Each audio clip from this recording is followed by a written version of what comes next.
Good evening. This is Brownson's By Any Means Necessary fantasy football talk for Thursday, November 19th, 18th. I'm having trouble remembering the dates this month, but the 21st is Sunday. I know that. Yes, today's the 18th, November 18th. All right. Yeah, I'm tired again. I'm not watching the football game. I'm here doing the research for these videos instead. The game just didn't seem all that interesting to me, and yeah, so far it looks like I'm not missing much. So, yeah, I'm just here doing research for these videos, and I'm also I want to travel again. As I've been saying for months now, I love it. It's a new passion of mine. It's something that brings me joy, which is something that I don't have enough of in my life. And so traveling does that. However, I also kind of need to save some money for Christmas. And I think, if we're coming into peak season at EPS, I don't know if I really want to, miss any days for that. I won't rack up the money as much as I can, even though I'm not taking. They asked me if I wanted to come in at midnight. So we're going to midnight to 5 shift or something, because that's what they're doing. Going to start doing for peak season. I said absolutely not. I'm not doing that. I don't get enough sleep as it is. I'm not coming in at midnight and staying until 5 a.m. and then getting a 3-hour break and coming back to work. I guess I could take a nap in that time, but I don't want to. Like I said a couple days ago about naps, they just make me feel worse. They make me feel groggy.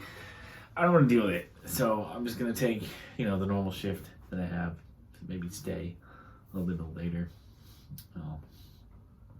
like I have been this week. And, but yeah, so I want to travel again, and I could travel somewhere new.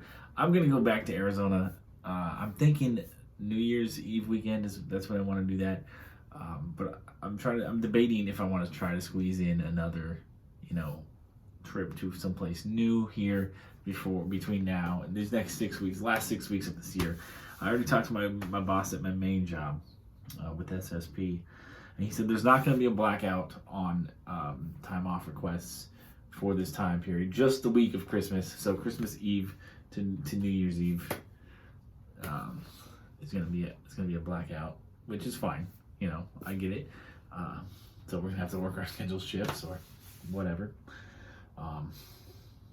Yeah. So he recommended that if I'm gonna take another trip, he wants it to be in the first 2 weeks of December. And I was like, okay, we'll see. That's not much time to plan, not much time to pay ahead.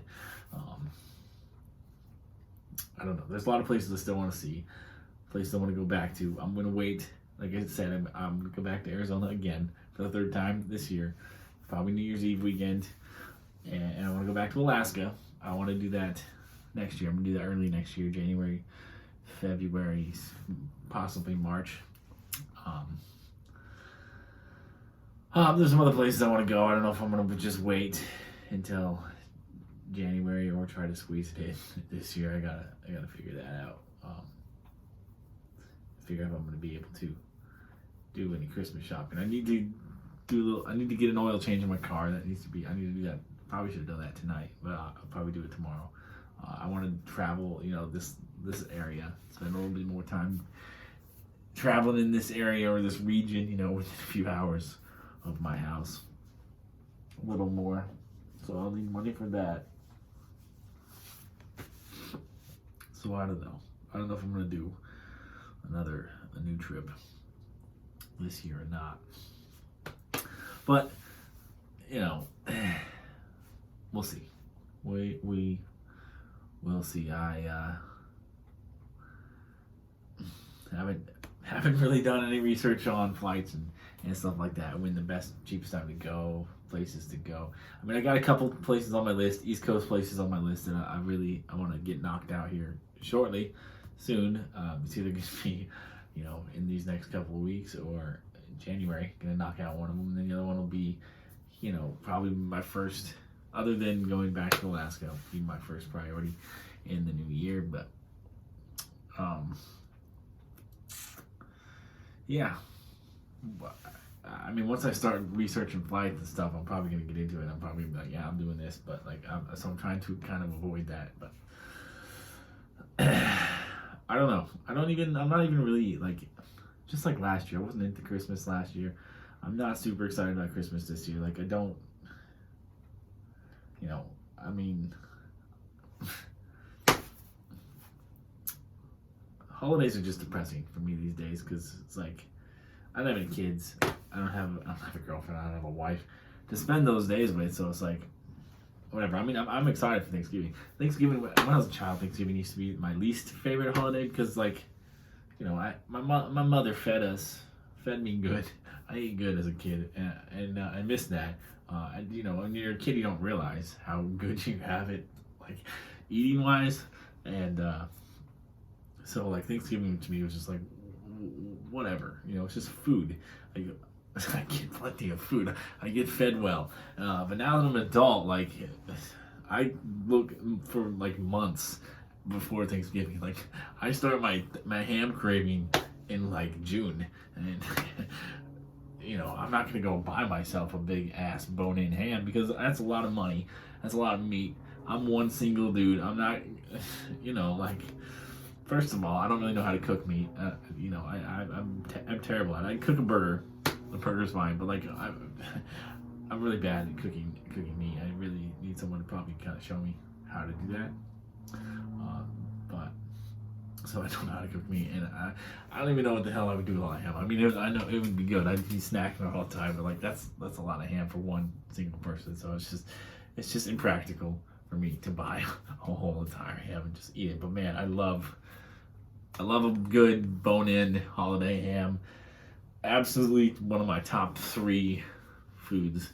And my family's always done. We always do turkey and a ham on Thanksgiving, so we get both. Thanksgiving. I really look forward to Thanksgiving nowadays because it's an opportunity to see my family that I don't get to see much. My grandparents, an opportunity to eat good. It's just, I'm excited for that. But yeah. So, anyways, the fantasy stuff. Quarterback. I'm starting with quarterbacks. I got a lot of quarterbacks to talk about. I got 9 quarterbacks. Four guys I'm yiking, and 5 guys I'm spiking. So, let's get started. Lamar Jackson, the number 1 quarterback for the week, according to ESPN. I didn't particularly like what Lamar Jackson delivered last week against the Dolphins defense that really isn't that good. Now he'll be facing the Bears defense, which is a little better. A Bears defense is coming off a bye. A Bears defense that you damn well know watched that game last week and got some ideas. I'm not like him. I still like Lamar Jackson. He's really impressed me this year. I think he's proved his doubters wrong. However, I'm not a big fan of him this week. I don't think he's going to be a top 5 player. Definitely not the number 1 quarterback of the week. Next, moving on. Jalen Hurts at 6. Jalen Hurts has been a fantastic fantasy quarterback. I'm not trying to knock him. He's probably going to be a top 10 play again this week just because of what he can do with his legs. But the Saints defense is good. Eagles offense is a mess. I'm getting bad vibes from Jalen Hurts right now. I don't think he's going to have a top 6 week. He could have a top 10 week, top 12 week. Top 6 seems a little high for me. I'm liking the Saints defense a little more this week than maybe most other people. Aaron Rodgers at 11 against my Vikings. Aaron Rodgers traditionally does not have the best days against my team. Aaron Rodgers traditionally, I think he's a little scared of us, honestly. He gets hurt a lot when he plays us. I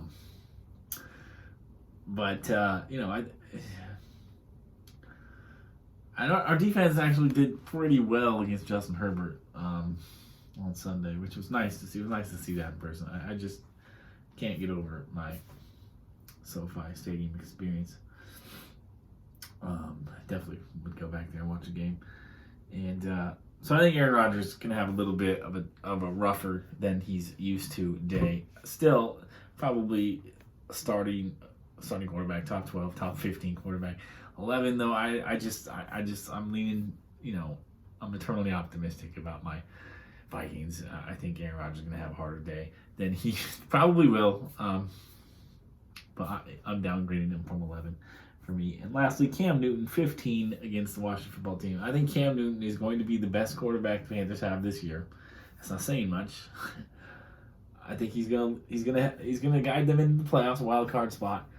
Cam Newton's gonna be good, decently good, good enough season long, but not on Sunday. He's facing his old coach Ron Rivera, and just as with Matt Ryan facing Dan Quinn last week, he had tough sledding. Cam Newton's gonna have tough sledding against Ron Rivera this week. Cam Newton doesn't fully know the playbook yet. That's not great. He never learned the playbook in New England the whole time he was there. And Ron Rivera knows him in and out, knows him better than anybody in the game right now. So I just don't think it's gonna be a good day for Cam Newton. And but starting in week 12 and beyond, Cam Newton should look a lot better. Moving to the quarterbacks, I'm spiking. I got 5. Starting with Kyler Murray at 7. I think Kyler Murray is going to play this week, and I think Kyler Murray is going to play well this week. Top 5 quarterback play. For me, Kyler Murray's been outstanding this whole year when he's been on the field, except for that one game where he got hurt, and now he's missed a couple of games. But I think he's going to be back. I think he's going to be healthy. Top 5 play. Russell Wilson, 14 against the Cardinals. Russell Wilson didn't look great against the Packers. I kind of predicted that. It was his first game back.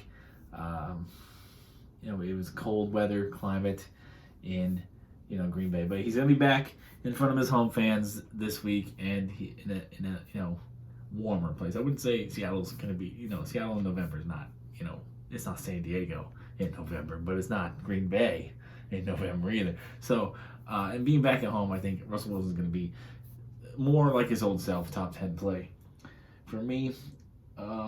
Kirk Cousins, 16 against Packers.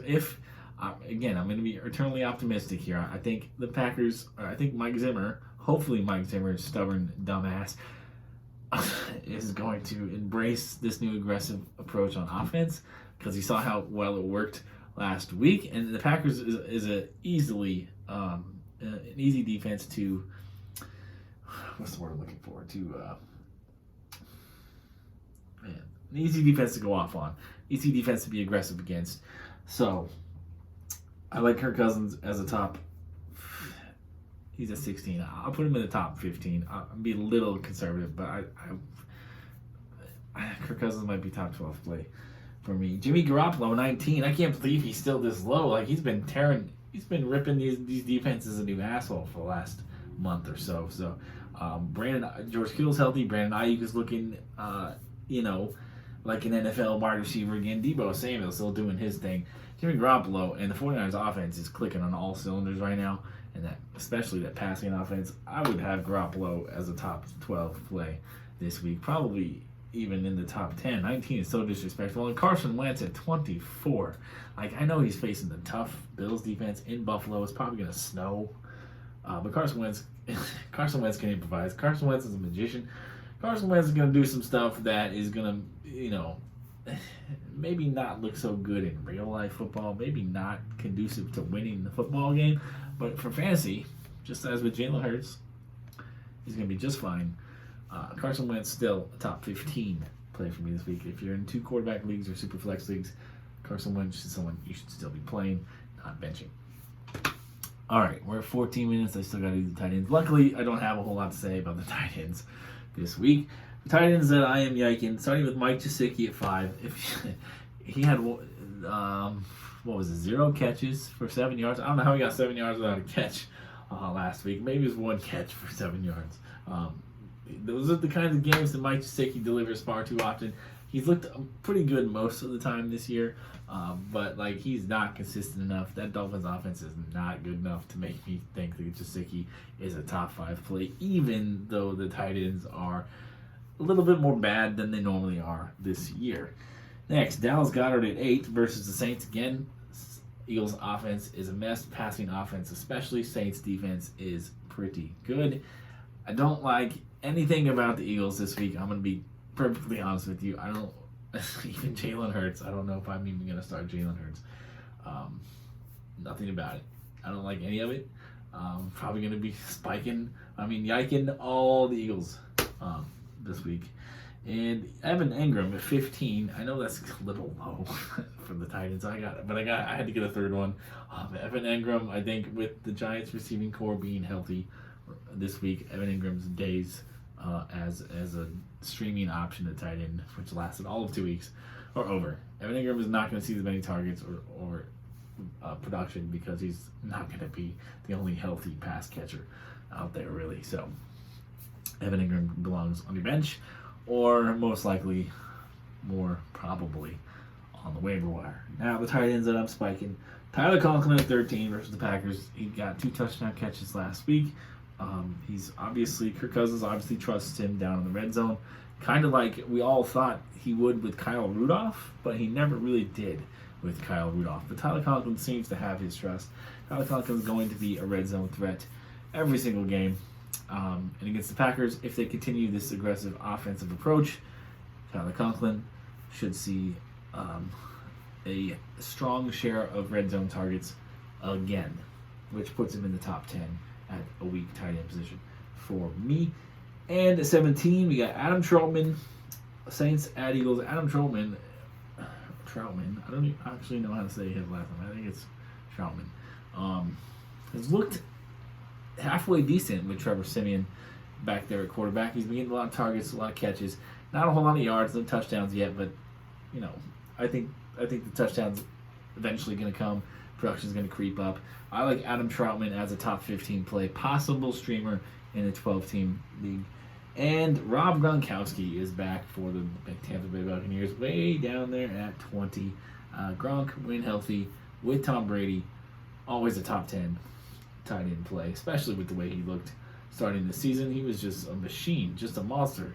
Even Gronk at like 75% of who he used to be, still one of the best tight ends in football history, and still a massive red zone target and a trusted ally for Tom Brady. Again, just like with Tyler Conklin, Tom Brady trusts Gronkowski on the goal line in the red zone. Gronk should probably, especially with Antonio Brown out, who we apparently got a fake vaccine card, and Chris Godwin a little hobbled.